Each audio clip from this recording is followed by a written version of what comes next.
So you might have broken your arm, or your child broke their arm, and you had a cast, and now the cast is gone. And it may be 6 months later, 6 years later, but you're finding that you have elbow pain or shoulder pain, and you're wondering why. And so today, on our special edition of Hidden Effects of Medical Procedures, we're going to talk through what the immobilization of a cast can leave impact on your muscles. So this is Louise. She's our demonstration model today. And I'm Cara from the Bridging Institute, and where we reset muscles and change your life. The bridging technique is from my background as a systems engineer and a movement specialist. And we look at how the muscles work together and flow to find the root cause. And this is one of the root causes, is how you may have been immobilized. So with a cast, you did not break your arm, but we're gonna talk you through. So with a short cast or a long cast, some different considerations. But what happens is that while it's holding your arm still, so the bones can knit themselves together, repair, the muscles are all shut down, and you're still able to use from here to here the part that was not in the cast, but all the fine movement in this whole section that should be happening, it's lost. It's kind of shut down. And so what we find is that if I hold the two bones at the elbow on either side and just try to turn the wrist, see how Louise's wrist turns very easily.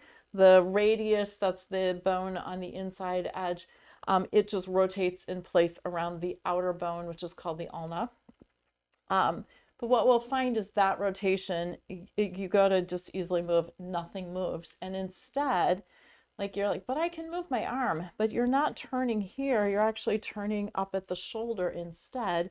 And this part is sort of stuck in place.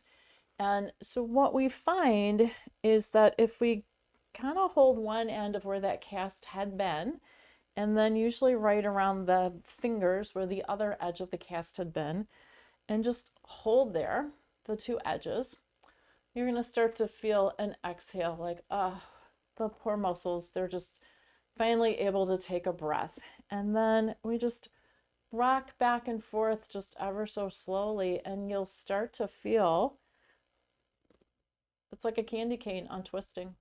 And then the movement's restored. So it's really that simple, but it's a specific step that you have to go through.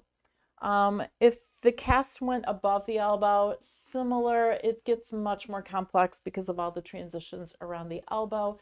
That might be something that you would want to schedule an appointment with, whether it's a virtual or in person, so that we can look more specifically at all the transitions of the elbow that may have been affected. But it is not in your imagination that if you once had a cast, that there may be some implications at your shoulder or your elbow, because they're compensating for what has been shut down and short-circuited from the cast at your wrist. So I hope you find that helpful and encouraging, that you've been having pain and stress when that's in your background. We wanted to show you that these medical procedures really do have a lasting impact on your muscles that doesn't change just from exercise and from stretching.